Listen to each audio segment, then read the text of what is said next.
wasn't as successful as it could have been. So I think moving forwards, we've invited several people from the corporate sector as well to participate. Don't worry, I'm not here to actually ask you for money per se. I will, but that's not the exact purpose. We're here to discuss ideas. And I have to add in, on behalf of the family, we promise that we will continually support this, because he's passed on that passion to us as well. We will always be here. We will always help the orangutans. We will always try to take care of them. Whether you want to help us or not, we will always do what we feel is best. But more than anything, I think this is a time for us to be working together towards nothing less than the conservation of the orangutans. And hopefully one day, I don't know when, I don't know if it'll be my time, I don't know if it'll be in my children's time or my grandchildren's time, but I pray that one day the orangutans are no longer endangered and the population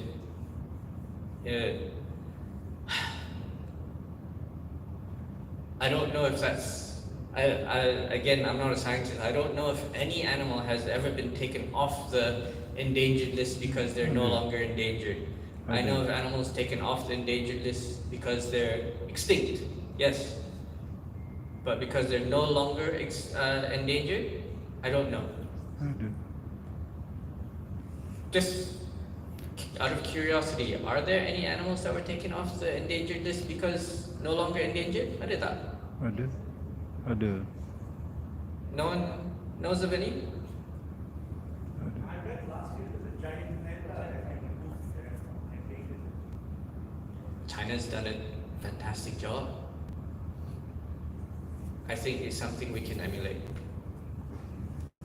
Not what they're doing, but we can take lessons from them as well. Alright, so I think my time is up. And I look forward to seeing the outcomes of this session. I look forward to interacting with all of you a bit more over not just this next 2 days, but inshallah over the years to come. I think personally I'd like to spend a bit of time especially visiting Sabah and Sarawak as well, and I'd like to invite my board of trustees to come along. I think that relationship building is something important, and I think we need to share knowledge and lessons with each other. So there's a lot of things we have to look forward to. And on behalf of Arwah Tan Sri, his family, again, I thank all of you for taking part here today. I thank all of you for bearing with us. Just one final point, of course, before I end. I'm sorry, I know my time's up, but just one final point on relationships as well, and our experiences, especially with certain NGOs. You may have noticed, and some have commented, we haven't invited the NGOs per se to attend this session. There's a reason for that. I believe engaging with NGOs, no matter what they say, is very important. But I believe we have to get our house in order first. Over time, we'll also be engaging with NGOs. I think that's something that it's not that we're not ready to speak to any NGOs. It's just that we already understand that we have some challenges. We have some of our weaknesses. We have some things that we're not doing right. Some things we are doing right. There's a lot of things we are doing right, but we also want to reflect on what we've done and make sure that we have our vision refined and reviewed before we really start engaging with anyone else. So if you do have friends in some of these NGOs,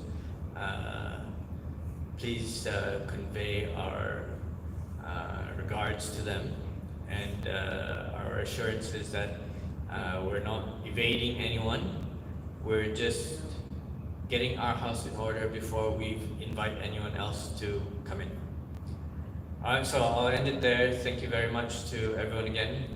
And I wish all of you have a very fruitful discussion. Thank you very much.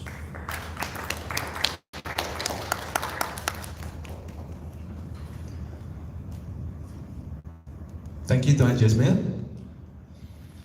The pandemic definitely has impacted all of our life and businesses. Now,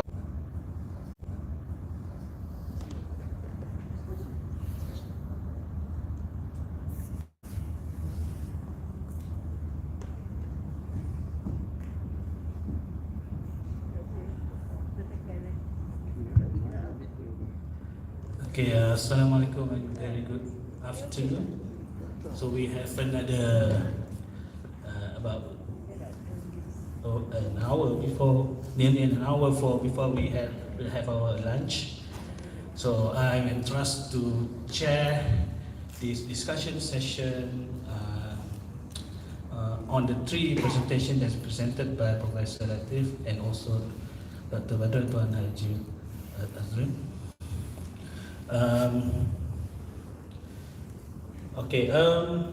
The keys of this talk presentations that have been given to us, I think this all of them focusing on the important aspect that we need to focus for OUI in terms of number one is research, number two is the conservation work, and also lastly, Tuan Jasmine focus on the sustainable funding and also financing of OUI.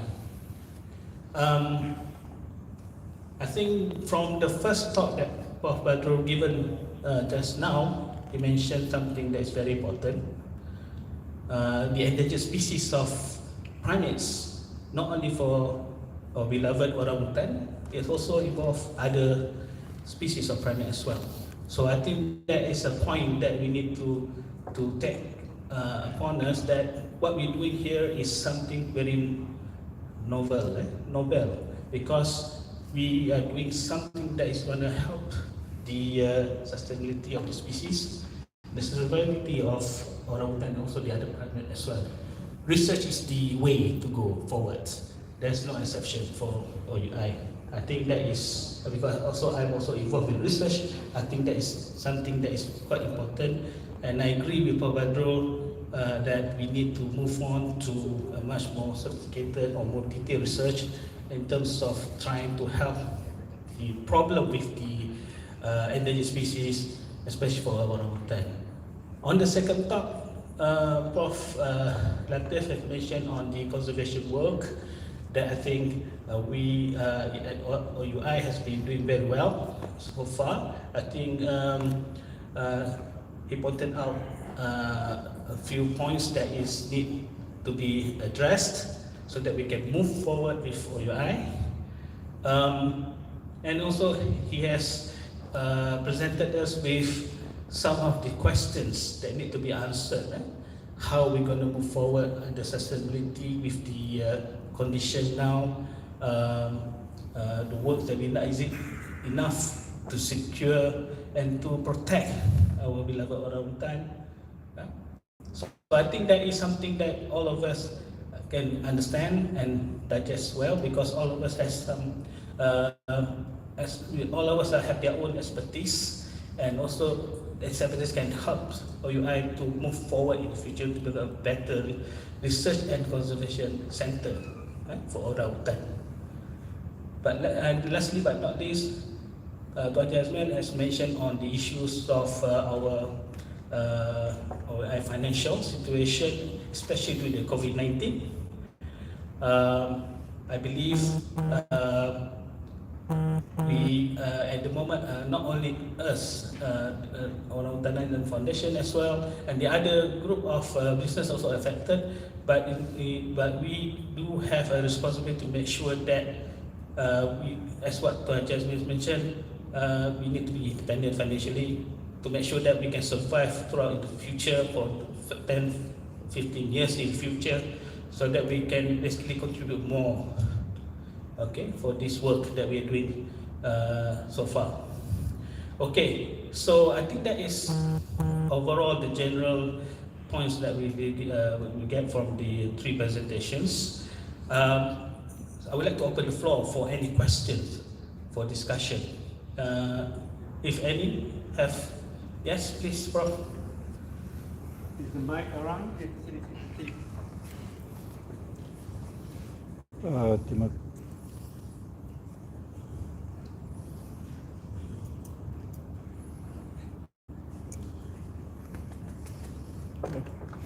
Terima kasih, If you can go there, ada mic. Chairman.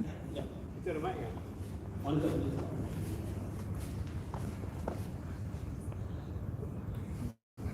Wait, what do I do?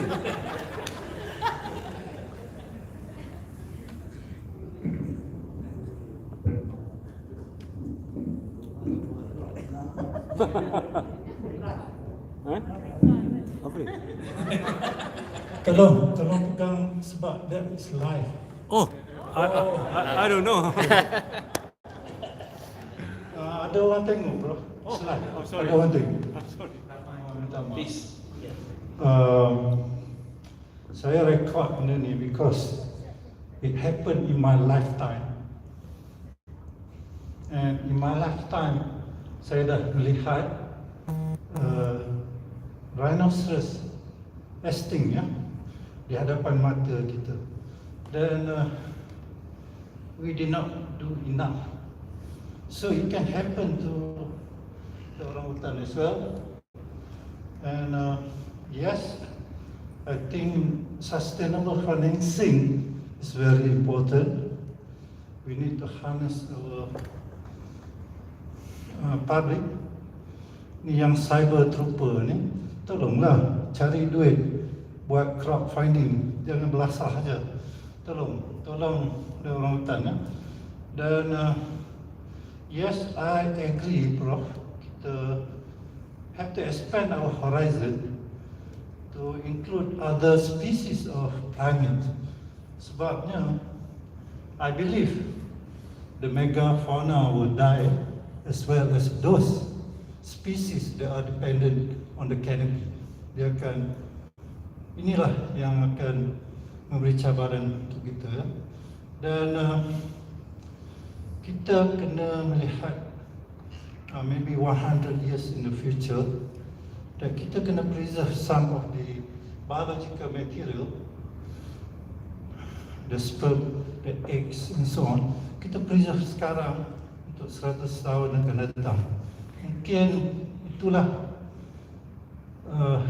penyebab kenapa Sumatran rhinoceros hapus daripada bumi kita, ya. Kerana kita tidak membuat perkara yang teknologi ada, orang ada, tapi kita bercakap tapi kita tak buat. So diharap kita boleh bincang juga to do some cryopreservation work and also assisted breeding. Ada orang. Kalau kita cari memang ada sekali. Okay, terima kasih, Prof. I think that's a very good idea. We can actually try to look out for experts on this fish breeding. I don't know, Prof. Patih, can you answer on that?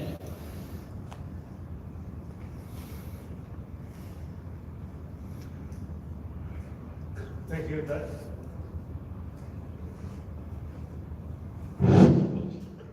Thank you, Tash, for the comment. Again, coming from a young man who has observed extinction of Sumatran rhino in Peninsula and followed by Sabah. And before that, in 1932, we were told Javan rhino was extinct in Peninsula. But the Sumatran rhino is still in survival in Indonesia, particularly in Ujung Kulon. We have been told again our Malayan tiger, Panthera tigris jacksoni, whose population is dwindling, and the unpublished work from Pelitan was saying something about 150 individuals are still roaming in our forest. About the actual figure is not available, estimated by learned and experienced people, 150 or so, but our Malayan tiger is spread from south of east coast of Kra right down to the Rompi. Borneo has no Panthera tigris. Of course, it survives still, the species in Sumatra, by Sundaika, Javan gone, Bali gone, and the Chinese still survive. The Siberian still survive. The Western tiger, Caspian, gone. Bengal doing well.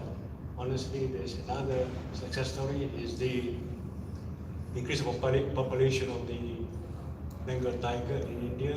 Again, efficient work by the zoologists in India, and many other stories.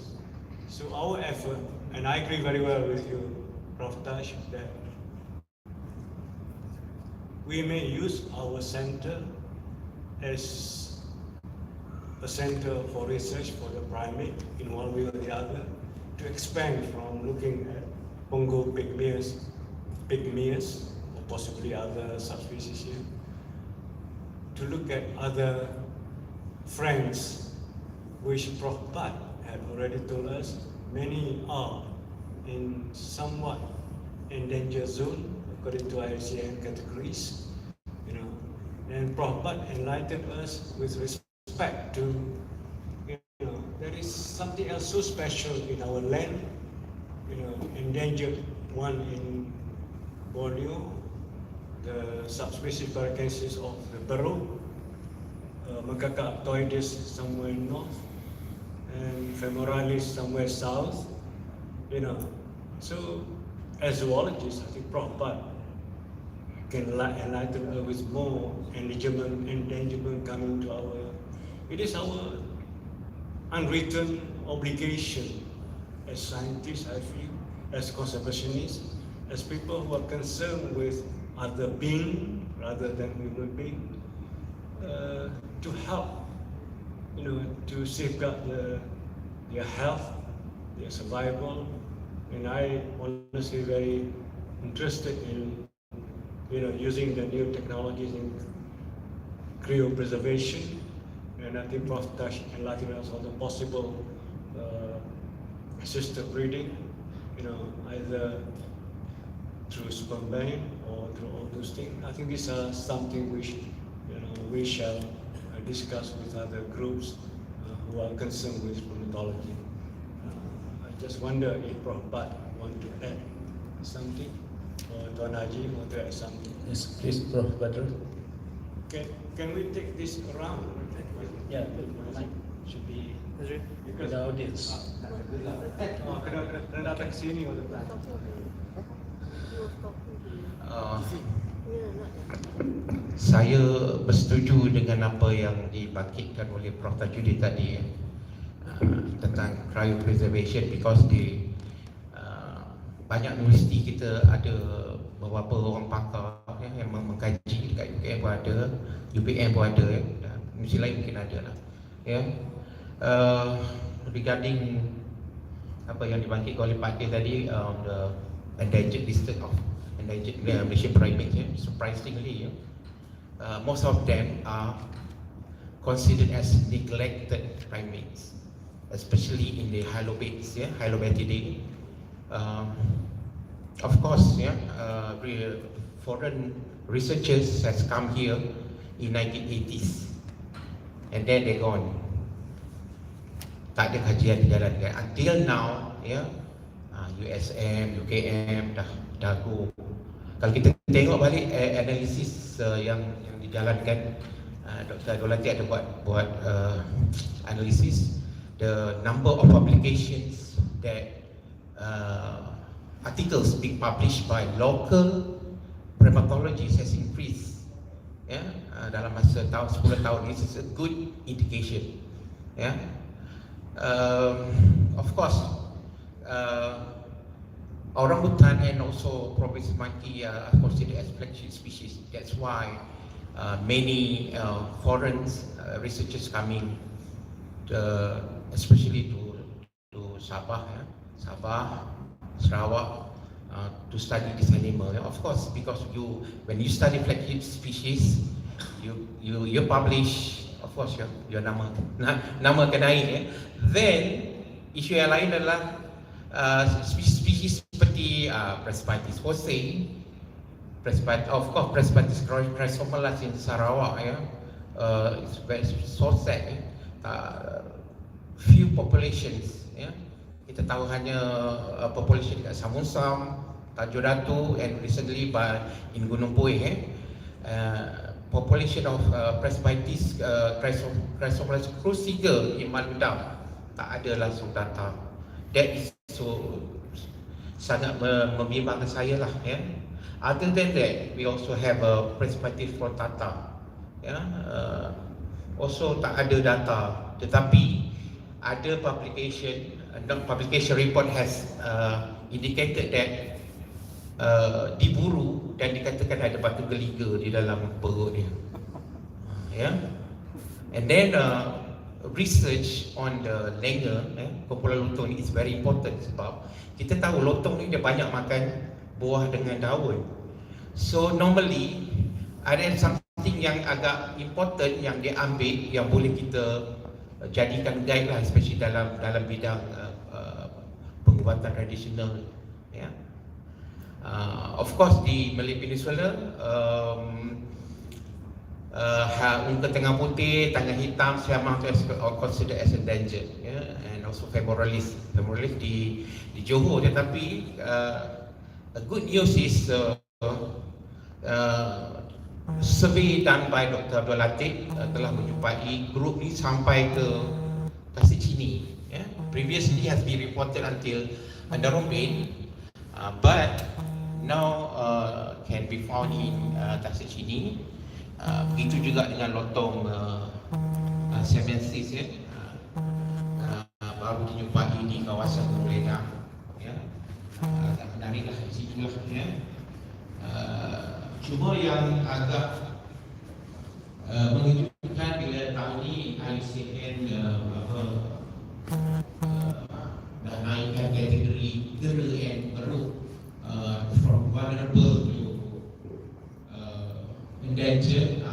It will give impact especially to Malay Department, Jabatan Militer, Sarawak Forestry Corporation, Sarawak Wildlife, because of how can we put this entity in Malaysia, especially in Malay Peninsula. Benda ini adalah private Islam banyak and considered as pest, tapi IUCN as listed as endangered. So kita kena perlu mungkin tengok balik lah benda ni dari segi conservation management. Semalam tu saya bincang dengan Prof Tajudin, kemungkinan untuk fokus namanya on program, because kita pun ada dua lagi yang critically endangered dan 11 endangered species, Halobase, Pluto and X. We can also masukkan dalam punya conservation, Hutan.